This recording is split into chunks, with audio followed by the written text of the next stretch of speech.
This is Dave Cothern. How was that? It's perfect. Good job. He is the guitar player in the Keel Band. Got that right too. All right. So I am a fan. Oh, that's I've been a cool. fan of Ron Keel since Steeler.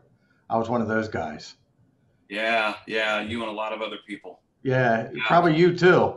yeah, yeah, Yeah, because we're kind of the same age. Yeah. So yeah. I'm not gonna ask. Last time I got that, Ricky Soga got pissed. I'm not falling for that. Yeah, what you asked him how old he was? He's like, Yeah. oh, Whoa, whoa, whoa, right. whoa, whoa. Yeah, Let's that stop interview that right now. that interview with Rick was really good. Yeah. It's really cool what you're doing, and I appreciate you having me on for sure. Hmm. But when you hear the stories from Rick Soga and Merv and these guys, they're kind of recalling a bunch of stuff that I had forgotten. Okay. So, Now, what? Here's the important thing that I'm all about. All you guys knew each other. oh yeah, Okay, so that is a scene.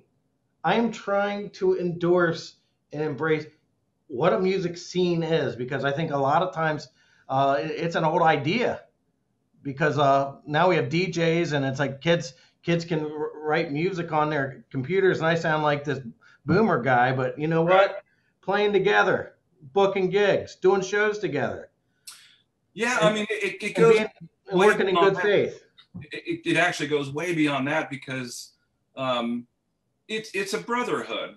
Um, Yeah, it, I mean, when you go to high school, you go to the same school for 4 years, hopefully, you know. yeah. With any luck, Some others maybe go 5 or 6, but yeah. um, They at like me the so end of much. that I, fourth I, year, I stayed in kindergarten for 2 years. but if you go to school for a couple of years, you get to know everybody, and you see them through their good times and their bad times, and sometimes you make friends, and some of them are lifelong friends. Hmm. I'll always be friends with Merv for sure. Yeah. And I'm always friends with Rick Soga and all these guys. And as a matter of fact, I thought I would wear my Shock 2 shirt today, Okay. just to show Just to support. support the But team. yeah, I mean, you know what? You know, Specifically, the Columbus, Ohio music scene was just kind of extended high school. Okay. Just being sarcastic, it was like, well, this is a way I can avoid responsibility, Uh huh. and still kind of feel like I got a career brewing here with the rockstar thing. Yeah, yeah, yeah. When did you get started? When did you graduate? I'm not going to ask your I'm age. not going to fall for that. You think No, wait a Rick second. no, that's just another slick way of asking how old I am. But you Yeah. know what? Unlike our friend Ricky Soga, I don't mind saying I graduated in '85 Okay. Well, you were like the same age ish. I ish. should have I should have graduated in '86. Oh, really? Yeah. So we're kind of you know. Well, All we'll just. right. So this music thing, where did it all start with you? Where did it all start? Like, go back to the beginning. Oh man, yeah, I could take the rest of the interview and explain the situation. So I'll just make it short. All right. Um, a lot of people our age have the Beatles on Ed Sullivan experience, right? It was like, or maybe it was Don Kirshner's rock concert and they saw Kiss, and they just forever changed. For me, it was a fifth grade talent show. All right. All right. So it was bound to happen sooner or later, but I think kind of music had been inspiring me up to this one day. And I remember really well because I got in real big trouble. So this fifth grade talent show, you got the puppet people coming up, and you Hmm. you got the comedians, and then this band came up, and they did "We Will Rock You," and they did Frankenstein. What? For fifth graders? Yeah, but I mean, I say Frankenstein, but I think it's a song they made up and Oh, it called. is not. It's not Edgar Winter then. Right, exactly. I But was gonna say that's nuts. anyway, everybody in the house knew, we will rock you, And so I'm hearing this, and I was really familiar with that song. And so, in the 1970 whatever it was, you're supposed to sit there and be a good little boy, and I just was filled with so much emotion, and you're going to find that out in this interview. I wear a lot of my emotion on my sleeve, but anyway, I'm filled with so much emotion. I just go, yeah, and I start whistling, and my teacher was like, come here. The hook. I'm like, oh boy, and all my friends around me are like, oh God. But I'm just feeling it so much, and so I go sit down by the teacher, and she thinks, well, that'll show him, he's going to be quiet for the rest of the performance. No. Nope. So I'm right by my teacher going, yeah. So, she kind of grabs my coat. I get pulled out of the gymnasium because that's where this happened. Uh-huh. And I have to sit out in the hall until the talent show is over with. And then we all go back to our class. Mm-hmm. And all the kids, in my class are talking about it. Man, that was really, really cool. Does anybody know the words? And I'm like, well, yeah, I know the words. So I got the whole class. Boom, boom, boom, boom. And I'm singing the whole thing. And next thing you know, the whole class is going, we will rock you. And so, in a fifth grader's mind, you think you're doing this in a vacuum and you're not going to get caught, right? So sixth grade teacher comes in, Mrs. Kimball. I remember that her name and everything to this day. She walks in and says, Dave Cothern, shut your mouth. And she kicks my desk into my chest. I'm like, okay, maybe I better cool it here. But that was the moment, because after that. It's that crazy rock and roll. Yeah, I mean, you to do it. It's gonna ruin our youth. Yes. These are the people that are gonna take care of me when I'm younger. But right. But yeah, I mean, that was kind of the moment. So I go home, and my brother's listening to Led Zeppelin, and I'm like, I want to get Led Zeppelin records, and I get Led Zeppelin posters, and it's all about the Beatles and Led Zeppelin, and kind of to add on to the story, and I'll cut it off here because it goes on forever. But we used to have beer can collections when we were kids. Mm-hmm. And one way we used to get beer cans is we would dumpster dive. So freaky little accident here. My best friend, Dave Mannering, who also played in another Columbus band, and I both trash picked electric guitars. Only mine was broken. So I spent the summer trying to fix this thing, trying to get it to work, and I just couldn't. I got so frustrated that my parents eventually said, hey, you know what? We should probably get this kid a guitar. I mean, he's going through some frustrating times. So got a guitar on loan from my brother's friend, Dan King. And I later ended up in a band with him. But so I had a legit electric guitar. And then that Christmas, almost as if kind of a divine power was looking down on me, my best friend Dave got a guitar and an amp. I got an amplifier, and Tim Owings, who later played in Shock 2, got a drum set. All right. This is all in the fifth grade. All you guys went to school? Yeah, we all went to school together. All and right. So Dave Mannering played with Armada. That was another band from Columbus. Timmy obviously went on to play with Shock 2 and did a lot of big things with them. And then there was me, So that's how it started. I mean, and really from that point forward, we never looked back. We all knew. Did you have bands in high school? Yeah. Timmy and I stayed in a band together until I think I was a sophomore. Okay. And I think the big push was to drop out of school and become rock stars. Oh, of course. And I just couldn't do it, man. I just, I went to my mom. I said, Mom, I want to drop out and become a rock star. And she wasn't buying it. She wasn't buying it. She, got me in touch with this guy. Yeah. Got me in, and she was, at this time of my life, I'm trying to cut my hair real long. And she was not having any of it. And my dad wouldn't have any of it either. Yeah. And she's got me in touch with we got a friend of the family who's a professional bass player. He's played with all the big bands, and you need to talk to this guy and he'll tell you why you don't want to become a rock star. And it's like, man, I wasn't going to have any of it. I'll call the guy. Yeah. But I'm not. Yeah. I'm doing this. I don't care what you say. Yeah, so we've never sat in the same room together, but we have the same story. Oh yeah.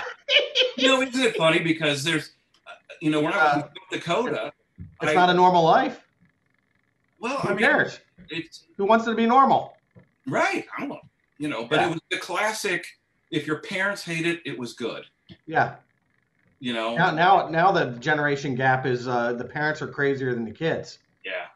It's Yeah. reversed.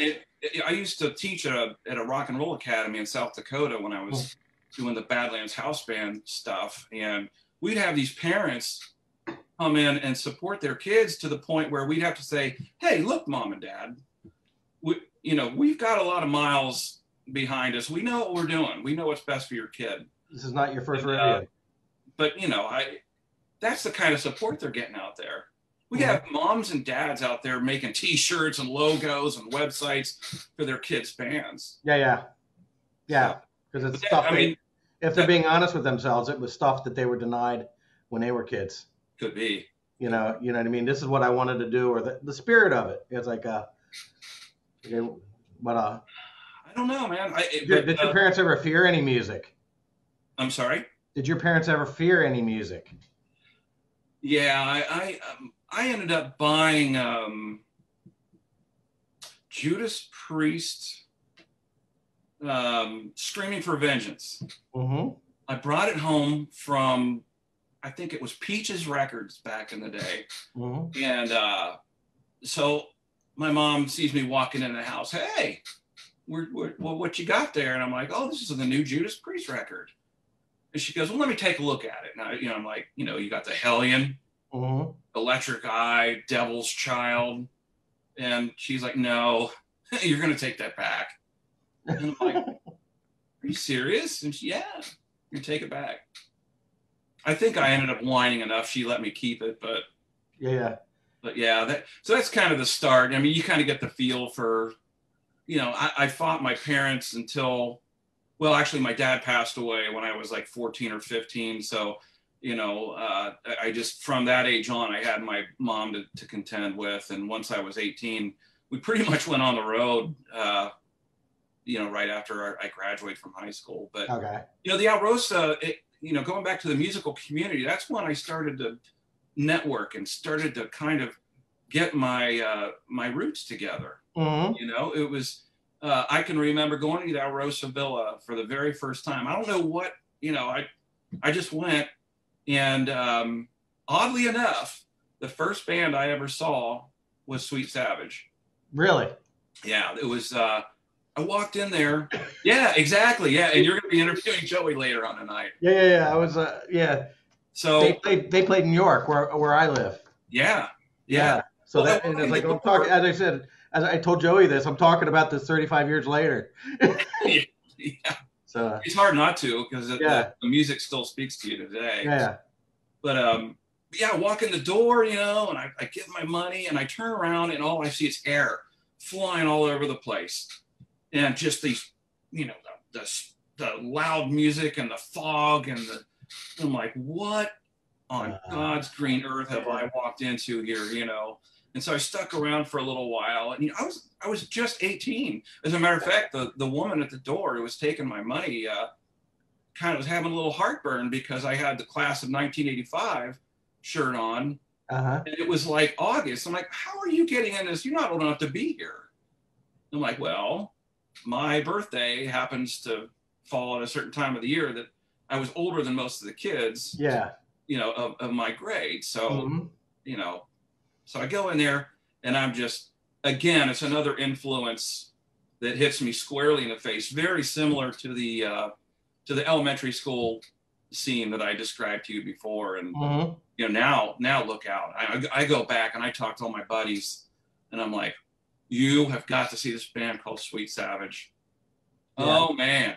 And it was all the four members that everyone knows, or was it? It was Chris, Ling, Randy, and Joey. Yeah. Okay. Yeah. So over the years, man, I did not miss a Sweet Savage show until we went on the road. Yeah. Yep. So did you study with anybody on guitar, or were you self-taught? Oh, man. I would say my brother is probably my biggest guitar teacher. Okay. we would sit around as kids and listen to Led Zeppelin records and try and pick out like "Babe, I'm Gonna Leave You" and the Cars and stuff like that. But Yeah. I went to Coil Music, All right. Mike Easy's old Yeah. employer, and so I went there and I learned how to play, do, re, mi, fa, sol, la, ti, do, your major and minor scales. Yeah. And I'm like, well, when does Led Zeppelin come into the picture here? Because this story is repeating itself over and over again. Yeah. It's my story too, but it's a. So basically, what happened was I was learning faster than what the guitar teacher could show me, and so I said, "Hey, Mom, Dad, I appreciate the gesture, but I'm learning more from Jeff, my brother, than." And my brother, by the way, is just a fantastic keyboard player. He's like too shy to play in front of anybody, but he's as good as anybody I've ever heard. But anyway, long story short, I so Coil Music had teachers. Yeah, but they were pretty. What were they? You say they were pretty, for lack of a better term, Republican, like in what they taught. Yeah, that's a good way to put it. Yeah, you know what I mean? Because back in the day, I had the same thing. I know Ricky Soga talks about the same thing. It's like, if somebody could have showed me, I would have absolutely taken that in. I always wondered, like, what happens? Buffalo Gals was what was offered me. Yeah, right. Or John Denver. I always imagine, what would it have been like if we had YouTube as little kids? Yeah. Oh man, yep. I never would have seen the light of day. Is it producing better musicians? It should. It is. As a matter of fact, I just interviewed a world famous violin player about 2 weeks ago, and we had this discussion. And he says, the technical capability of younger players today is just through the roof. It's astronomical. And it's because they're getting a lot of instruction off of the computer, and there's a lot more available to people. So you do have 13-year-olds, playing. If you can find a gig as a violin player that doesn't just focus on the orchestra, and you can put that, like the fire that we had when we were kids, they can find it somewhere in the world. Somebody doing what, like Lindsay, whatever her name is, the classical violin who rocks it up and distorts it out. And, yeah. It was funny. Kind of on that same topic, we had done a show where I played guitar for Kip Winger, and after we got off stage, I'm like, I'm not Reb Beach, it's just not my style. And he goes, man, don't worry about it. You did fine. But just remember, there's 12-year-olds out there on YouTube that make Reb Beach look like a beginner. Yeah. And I'm like, what? That's true. Yeah, you got to find your thing. It's crazy. It's not. You learn very quickly that if you're gonna make this a competition, you're gonna lose. Yeah, exactly. And the best thing we can do is to find our own voice. Yeah, I mean, it's funny. Have you ever seen what's that movie on Netflix about the guys who supported the Hired Guns? Hired Guns, yeah. Like, you don't have to be the best guitar player. You just have to be somebody who's competent at your craft. But more importantly, you got to be somebody that's cool to hang out with. Yeah. Somebody wants to. Not a jackass. Yeah, exactly. Yeah, because you're going to be on the bus with this person. Is there somebody you can hang with? Yeah. If you're on the road with them. Now that isn't as how has the road changed? I guess you started. We're jumping around, but do you do a lot of road stuff? Oh yeah, that's all I do is road stuff. But probably the biggest change, back in the '80s, you would have a booking agent who would say, all right, you're going to go down to Daytona and play 5 nights. Mm-hmm. And then after that, you're going to go to Oklahoma City and you're going to play 4 nights. Mm-hmm. And then you're going to go to Lansing, Michigan, and you're going to play the Silver Dollar for 5 nights. You don't have it now. I mean, that's the best possible situation for a band. Oh, yeah. I mean, because you can just, you can set up your gear on load-in night and just leave it there for a couple of days, and you don't have to look for support dates. Yeah.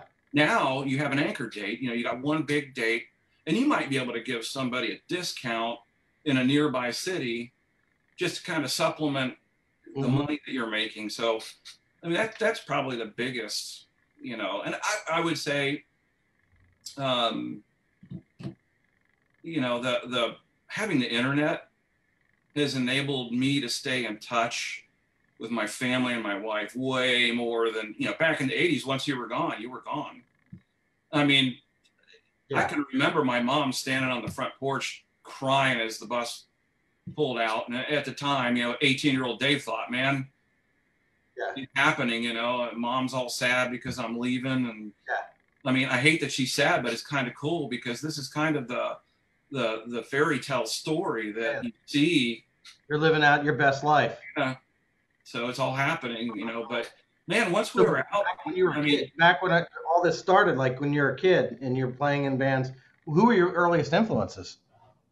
You said Jimmy Page. Oh yeah, Jimmy Page was my number one for sure. Okay. Jimmy Page, and I had another kind of epiphany moment in 1978. You probably know where I'm going with this. So until 1978, Jimmy Page he could walk on water as far as I was concerned. And then the local radio station, QFM 96, had a contest on the radio, you know, the best guitar player of all time. So they ran through the Jimi Hendrixes and the Eric Claptons and all this stuff. And, you know, and it's like, well, I haven't heard Jimmy Page yet. You know, and I'm sure he's going to be number one. And, you know, when you're like, I would have been like 12 years old at this point, you know, the fate of your day, you know, it relies on how this contest ends up, you know. Yeah. So number two, it's Jimmy Page. And I'm like, oh my. What? And then they play number one. And of course, it's Eddie Van Halen, Eruption. It's Eruption. And I'll never forget, I'm standing in front of my mom's big, huge console stereo. Yeah. You know, and I'm like looking at the speakers and going, oh my God, you know, what am I hearing? And of course, you know, I've said this before. It's like he was like to another generation. He was what Jimi Hendrix did 12 years earlier. Yeah, that's exactly right. And you'll see arguments online. Possibilities. Oh, you can do that with this instrument. It's funny because you'll see the arguments online. You know, you get the you know, Generation A versus Generation B about who the best guitar player is. You know, and they all go back and forth when really it's you know, Hendrix had this impression on you. Mm-hmm. It doesn't make him any better, any worse. Just groundbreaking at that time. Yeah. You know, and then you've got Eddie Van Halen, who did the same thing to probably our generation. Mm-hmm. And, you know, it's funny because after listening to that, I'm like, wow. And I snapped out of it like, oh, he's no Jimmy Page, but, you know, he's all right. Yeah. But, you know, it deep down, he was, you know, I'm like, wow, I found my new guitar hero right here. Yeah. And so from that point you're cheating forward, on. Huh? You felt like you were cheating on Jimmy. Oh, exactly. What will Jimmy ever think? Yeah. Well, from that point forward, it was like all Van Halen. And I think I kind of burnt myself out on it. I can remember just doing my homework and listening to Van Halen 1, Van Halen 2, and later on Diver Down and all this other stuff. Diver Down was my first album. Was it really? Yeah. Which I like. Eddie hates it. Eddie hated it. He said that half the album is cover tunes. Yeah, but they're cool cover tunes. You know, of all the completely reinvents them. Yeah, and they did a great job. But that's probably my least favorite David Lee Roth album. That's what everybody's says. Nothing beats Fair Warning for me. Yeah. Yep. I like them all. I mean probably actually Van Halen 2 is probably my least favorite. But there's plenty of songs on there I like. Yeah. Light Up the Sky. Yeah. But yeah, but you know, it's funny because I took kind of an unusual path. At some point, I could get in a better band if I was a bass player. Mm-hmm. And so going through the 80s, to me, as looking at it from bass player goggles, you know, these guitar players were a dime a dozen. You know, Warren DeMartini, George Lynch, they're pretty good, you know, blah, blah, blah. Well, when I started picking up guitar in 2003, 2004, I'm kind of discovering all these guys for the first time with my guitar player goggles on now. Okay. You know, When and did you started playing bass when? we'll just say 81 or 82. Okay, so you were your earliest bands were as a bass player? Yes. Okay. Okay. Did you get into any other styles of music? Who are your favorite bass players back then? I was a huge Rudy Sarzo fan. All right. As a matter of fact, I have pictures of me in the ninth grade talent show playing my bass upside down like he did. But I've got this bowl haircut. Yeah. I got like spandex on, you know, and the ripped up shirt, a bowl haircut, and playing my bass upside down. Yeah. But yeah, I mean, it was Rudy was probably really my favorite, and Juan Crouchier or the guy from Rat. Yeah, later on. Yeah. Yeah, you know, I went through some times in high school where, you know, music was really important, but I think I lost a little focus, and you know, the guitar always got played, but it was not with, like my junior and senior year, it wasn't with the same veracity. Okay. As before. Fell on some pretty dark times, you know, with my dad passing and all that, and kind of just lost focus until I graduated from high school, and then I saw Sweet Savage. Yeah. And then so that is like that was like your Bach moment. This is my Bach. Yeah. My eyes to a whole nother world. You know, it's funny. I sometimes I listen to Sweet Savage, and I just got to text Joe, and I'm like, hey, thanks for all the music and all the memories. You've got a lot to be proud of, my friend, because you put out some fantastic music. Mm-hmm. You know, and he continues. Yeah, he does. And yeah, go ahead. Tell us about you had your band Petty Theft back in the this is 1987? Man, that band. See, there's no video to substantiate anything that you say, so. No, but you know what? I have to be careful in how I answer because Mike Geezy was there to see it all. Okay. And he'll let me know if I don't tell it the right way. He is not watching. No, he might be watching. Well, I want to say, so. I don't know. We'll throw 1984, 1985. Okay, so you were still in high school. Petty Theft started out as a band called Tyrant. Okay. And there was a local whiz kid, real good guitar player. He went to like a high school up north, and I never heard of the guy. Came over to the drummer's house at the time, Keith Cothern, and he says, "Listen to this guy." He starts playing Eruption. Oh, okay. I'm like, wow, man. Okay, I can't keep up with that. I'll be the bass player. You know, and by that point I was getting fairly decent at guitar, but you know, to play 80s rock on the bass is dong, you know, just real pump that bass note. Sign me up, man. You know, and so we started this band Tyrant that ended up being Petty Theft. Okay. And that band was together for maybe 3 or 4 years. Okay.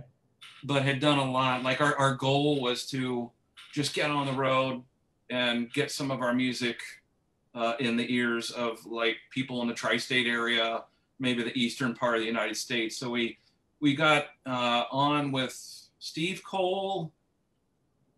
He was a booking agent out of Cincinnati. And he got us all over the country.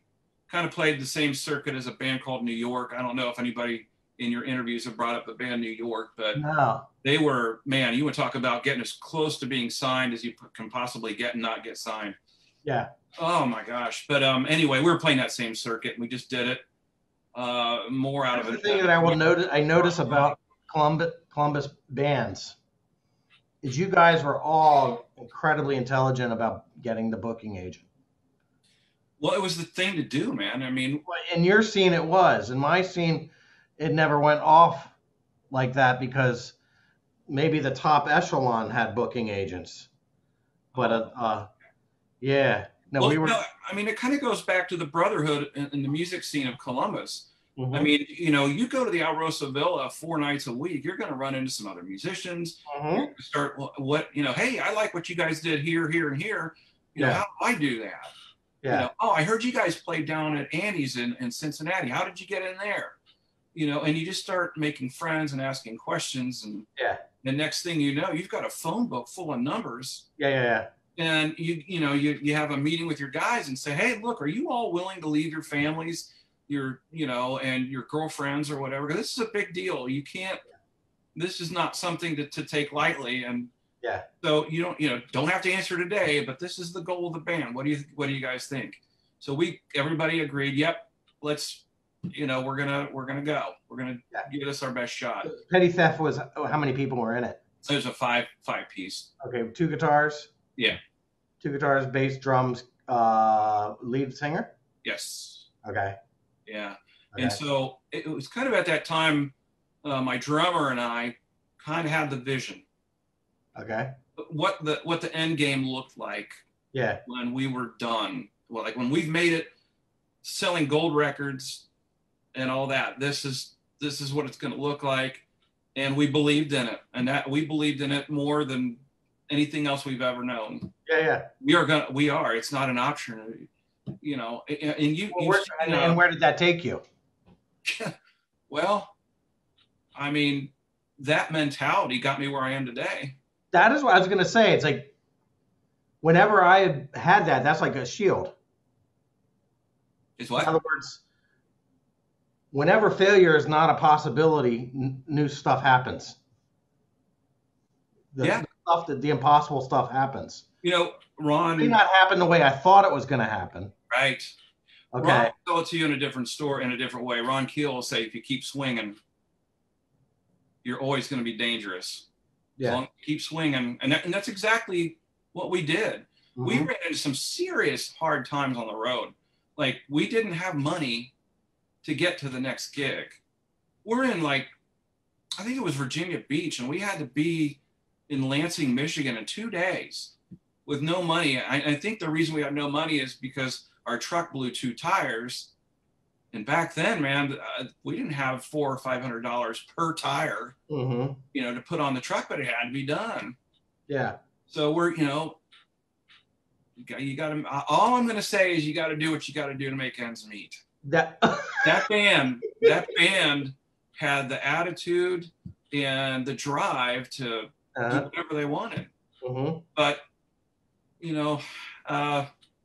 things kind of got a little wonky. Some of the guys started missing home and out too long, and so we had to start replacing guys, and the nucleus of that band just kind of fell apart. And I got offers to play with other people that had good ties with Kiss, right on the verge of being signed, and I'm like, I'm sorry, guys. And I'm saying I'm sorry to my high school friends, people I've known since 5th grade. I'm like, man, I hate to do this, but this in its current state, and I don't see it changing, is not going to be profitable. It's not going to be really good for anybody. Mm-hmm. And I got to go. I mean, and I was hoping that everybody would bless me as I make my exit, but it was anything but. All right. Well, it was not a pretty thing, but you're still friends with them. Absolutely. Okay. Yeah. After it takes time. It takes time over the years with because I mean, what you have to do. All those guys are like, hey, we're proud of you, what you did, and we're all happy for you. Because sometimes I wonder, it's like, I wonder if there is a little bit of animosity, Mm-hmm. So did that lead into Billy the Kid? It did, yeah. That's exactly right. You left one for the other? Yeah. So remember, I just a couple of minutes ago I mentioned New York, right? The band New York. Well, they were literally on the verge of getting signed, but I don't know. I don't know what the story is, but it had something to do with the singer and the bass player. Label wanted to get a new singer and bass player, and we're talking like Doc McGee kind of label. Right. It was like the big Atlantic deal that they were looking for. So anyway, they call me and they say, hey, you want to be rich and famous? They all do that, right? You want to be rich and famous? I'm like, well, yeah, who doesn't? Yeah. Well, we just fired our singer and our bass player. We want you to be our bass player. I'm like, all right. And kind of the ironic thing is I got that call when I was at my drummer's house.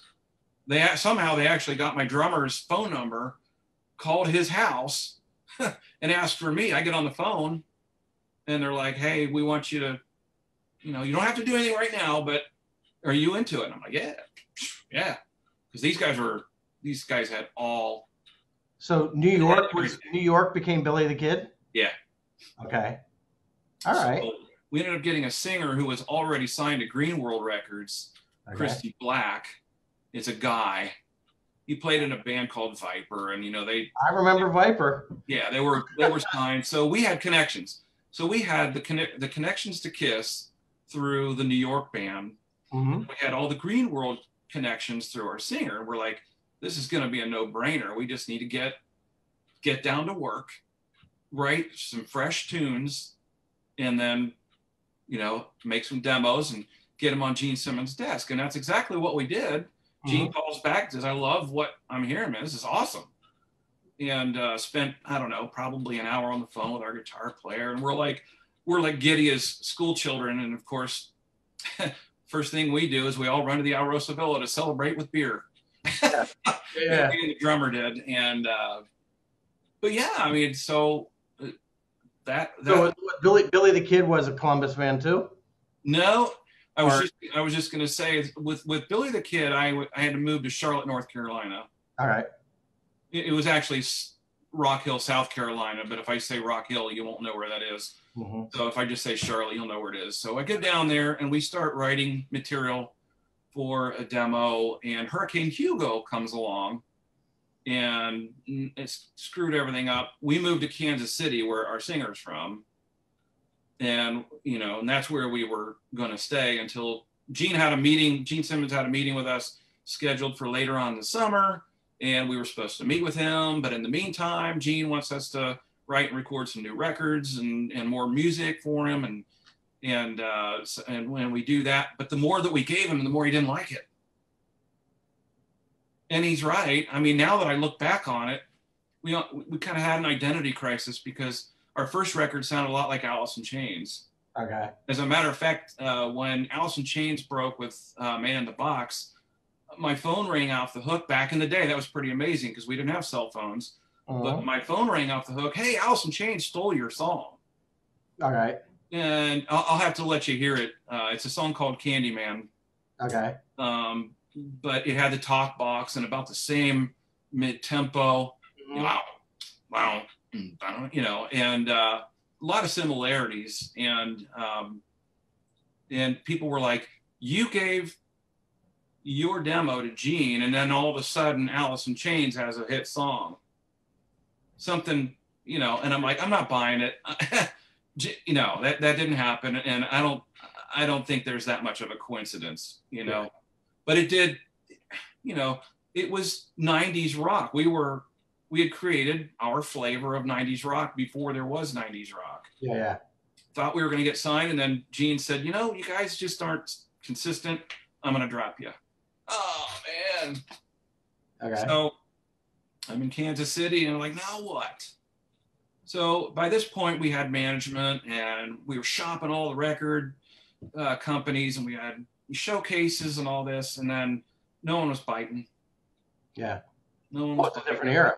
I got fed up with it, and I'm like, I remember talking to the guitar player. I'm like 26 or 27 at this point, and I said, I'm getting too old. Yeah. Yeah. 28, too old. Yeah. So, I'm going to go back to Columbus, and I'm going to get a degree and just do happy go normal. So I leave Kansas City. I sold my bass tech, all my gear for like $400 or something. Mm-hmm. And I went to Columbus, Ohio with my cat, and everything I owned fit into a hefty bag. And I came back to Columbus and, got a job doing telemarketing, and then went to school, got a degree, and What's your degree in? Computer science. Mm-hmm. Yeah, I've got another degree I'm brewing up right now. It's digital communications. Okay. Uh, You went back to school. well, I stopped, but I'm just saying I'm in my junior year right now of a digital communications degree, and I don't know that I was going to school just for fun. So, that digital communications degree was just for fun. And then music started kind of taking over. And I got to thinking about it. I'm like, a digital communications degree is not going to improve my life that much. If you have no degree and then you get a degree, all right, that's a life changer. Right? But if you have a degree already and you've got, at this point, by the time I was going to school again, I had, maybe 10 years of experience working for a major bank. Okay. I mean, you don't need to go to school to earn more money. I mean, you go to school. Yeah. It's not very rock and roll now, is it? It's a rat race, though. It's like, yeah. Yeah. So, but yeah, you get into Columbus, and then I started a band called Dirty Side Down. Yeah. And that was a cover band, just celebrating the '80s genre. Mm-hmm. Were you guitar in that? Yeah, I was guitar. That is what.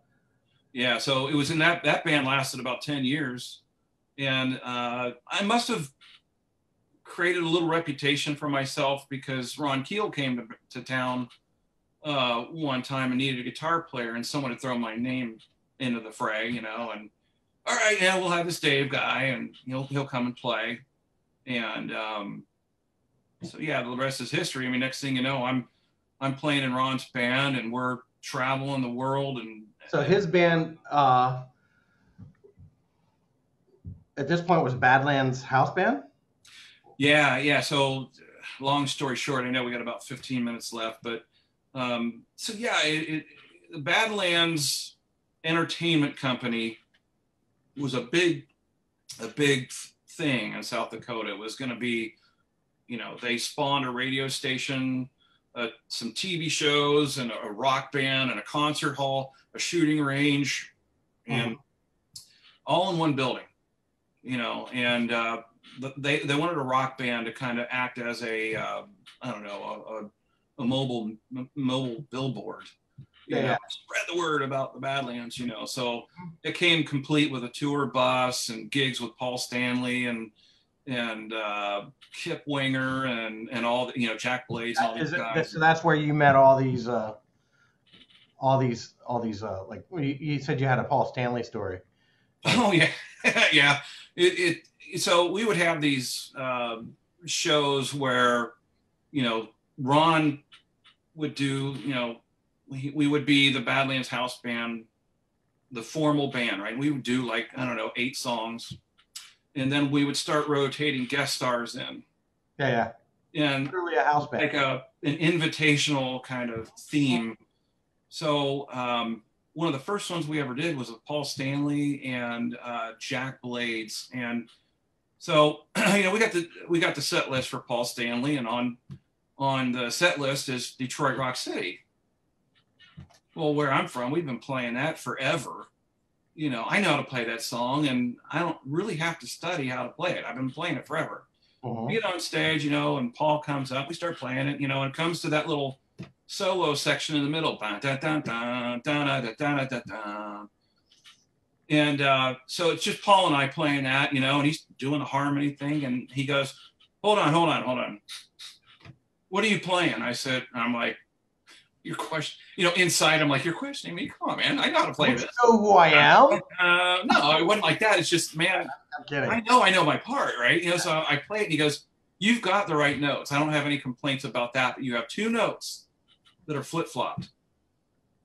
And I'm like, are you kidding me? What? And sure enough, I'm like, oh, darn, and all the guys are looking at me like, amateur. Okay. And, happened to be right at that moment, TV cameras. And they're shaking their head. It was like the local news was live right at that moment. Yeah. I'm going, oh my gosh. But, with all that racket, and the music going as fast as it's going, he picked it up. I mean, you want to those two notes being backwards, in that context, a big boomy room. Yeah. You know, it's like, wow, that's impressive. And from what I understand, he's got only one ear. Yeah, yeah. You know, I'm like, okay, you could have fooled me. I'd say both those ears are working just fine, but you know, we know the story. But I just thought it was just funny. It's like the 1 minute, the one song I know, I don't know, and it's all being captured on the 6 o'clock news. You know, it was just kind of fun. And the other funny story about Paul is I didn't learn this until after our performance was over with, but he won't shake your hand. Oh, he's one of those. Like he's a fist bumper. So after the show's over with, I reach out my hand, hey man, you know, thanks a lot. And he just, you know, he shook my hand, but his head kind of sunk down a little bit. And I'm like, oh, you know, something was weird about that, but I don't know what. It wasn't until later I found out he doesn't like to shake hands. Okay. Yeah, but I mean, that Badlands House Band, you know, we had a lot of guest stars, and it was really a gig of a life. Rob Halford. Well, Rob Halford was a different animal. There was a band out of Minneapolis called Hairball that needed an extra guitar player for a similar, you know, guest star type of show. And it was like, you know, 15,000 people at a racetrack. And, you know, it was like, well, you know, we got Vince Neil, and we have Mark Slaughter, and we have Tammy Down, and we have Stephen Piercy, and we have Rob Halford all going to guest. And, you know, when these guests come up, we want the extra guitar, because Hairball's just a one guitar player band. Yeah. And so they had me come in, and I mean, that was amazing. Rockstar stuff right there. Well, yeah, and they use about as much pyro as Kiss does. Okay. Airball does. I mean, it's just, you got the heat coming up, and yeah, it was really a fantastic experience. But and they were all. You said you met Kiss multiple times. Oh yeah. Yeah. Just different things. You know, they were in and out of the Badlands a lot, and every time they'd come in, we'd always end up, I don't know, just hanging out. Okay. You know, I don't know. Yeah, they were really good. Like, do anything with Keel? Huh? Did you ever do anything with Keel? No. Do they ever play it anymore? I couldn't hear you. What? Do they ever play anymore? Yeah, they will.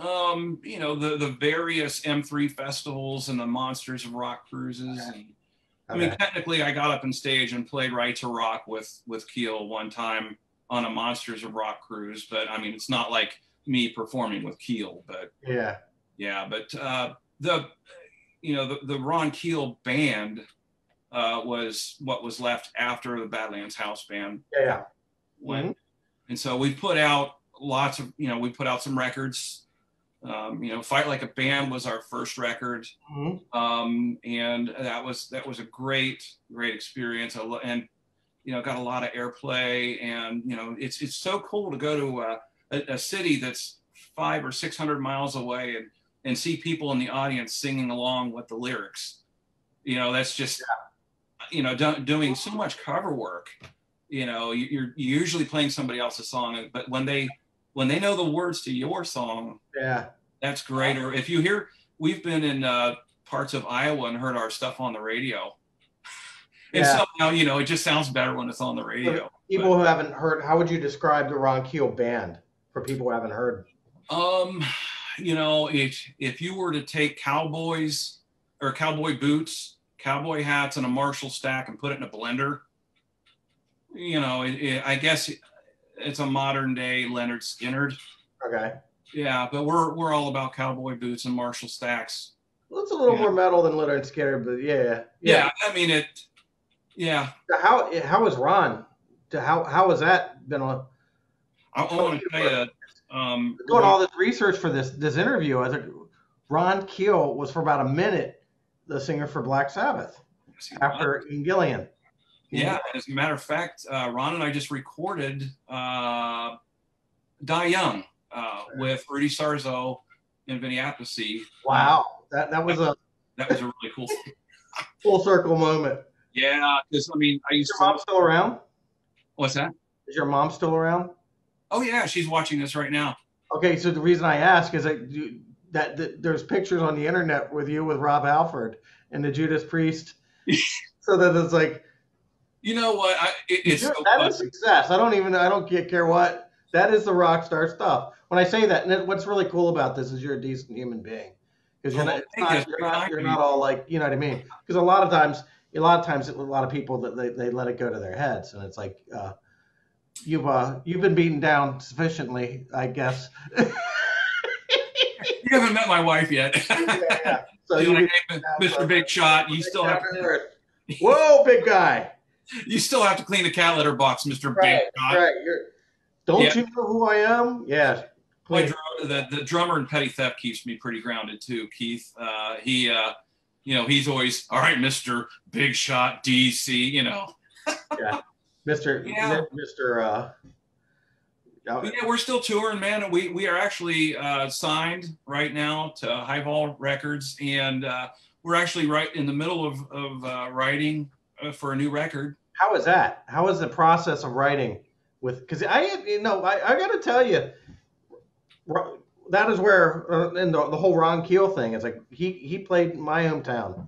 I've seen him open up for Bon Jovi. I've seen him a couple times, and it's like I had all the records. Well, with COVID, it's kind of you learn to kind of morph how you survive, and Ron has always been the king of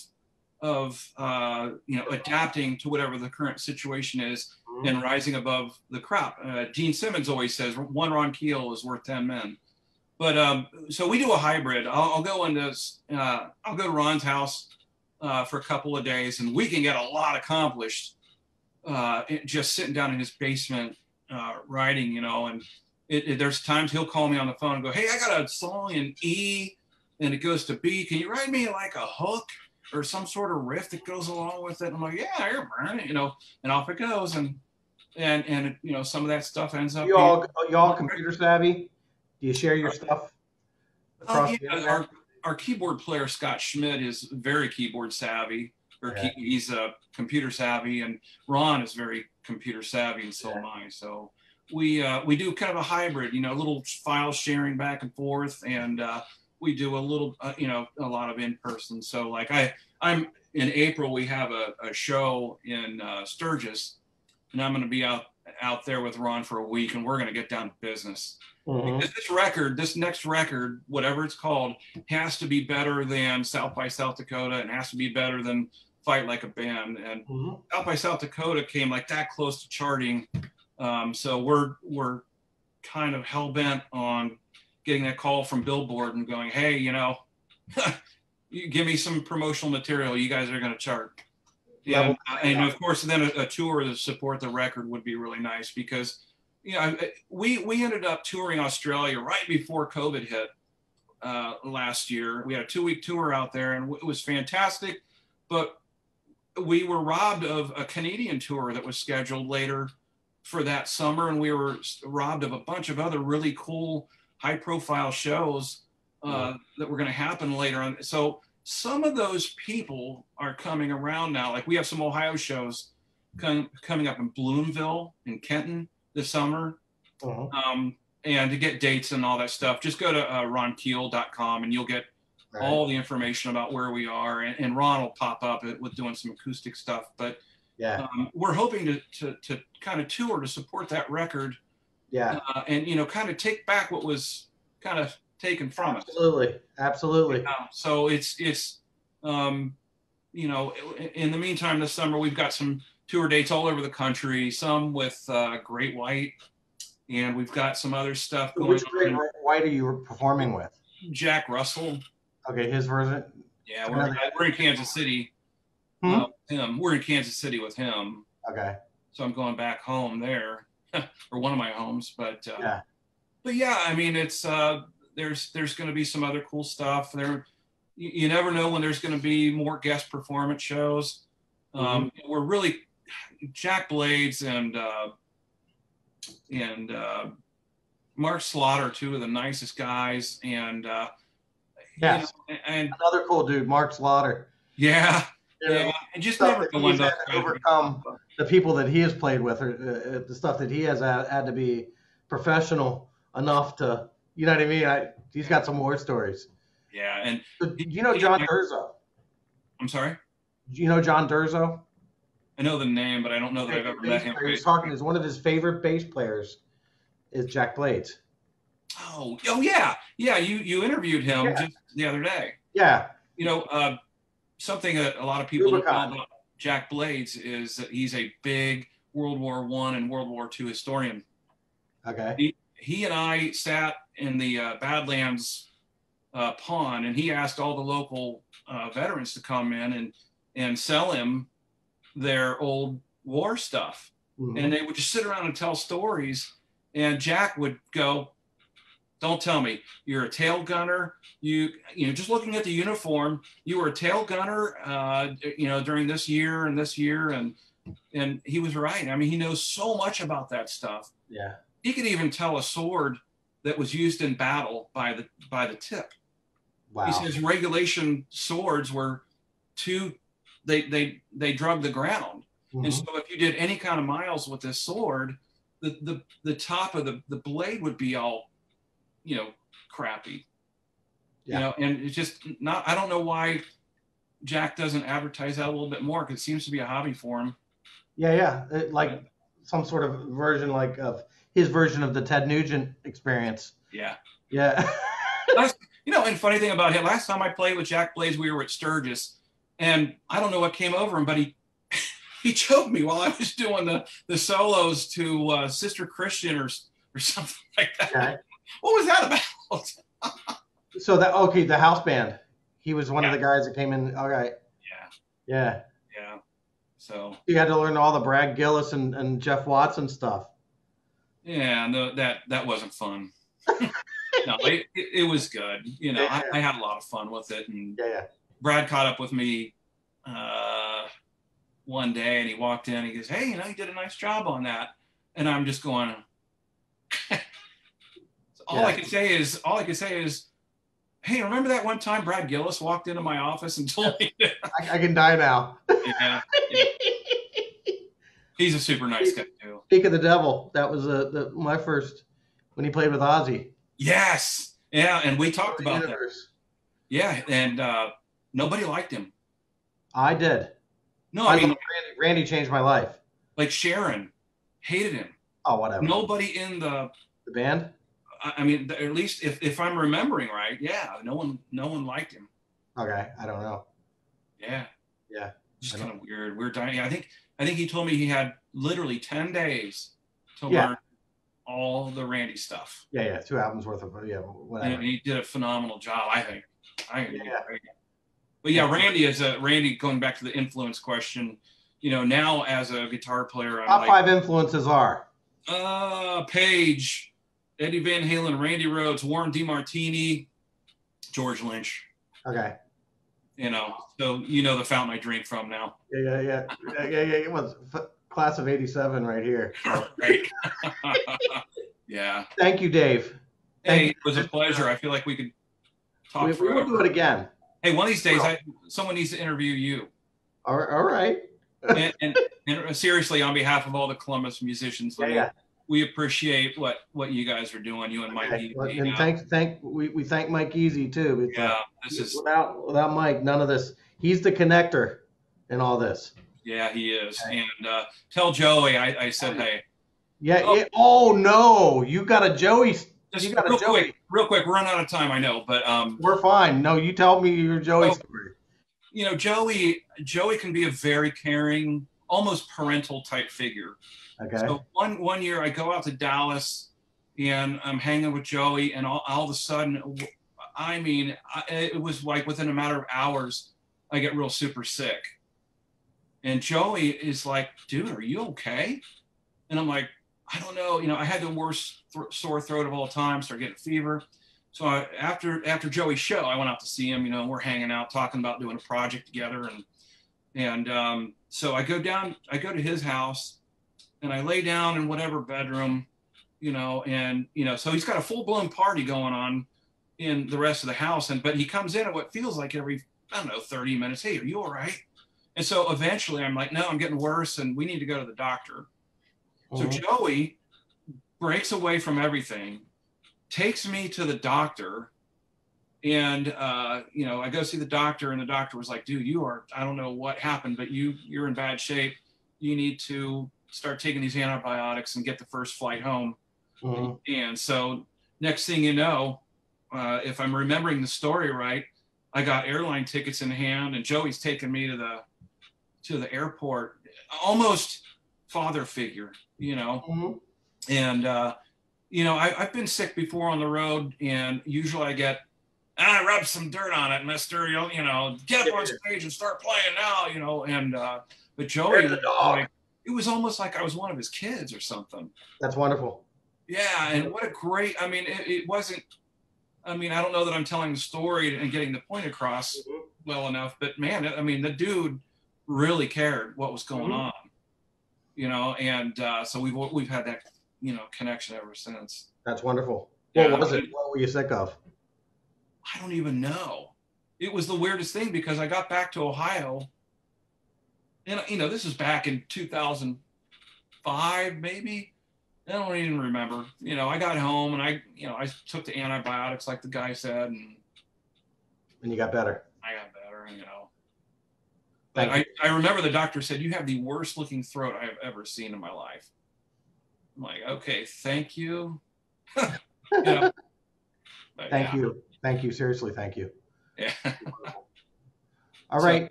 Yeah. Tell Joe I said hey. And Dave. And Shock too. Yeah. So, we thank you. Oh, yeah. Thank you, man. Let's do it again. Absolutely. Absolutely. Round 2. All righty. See you then. All right. Bye. Later.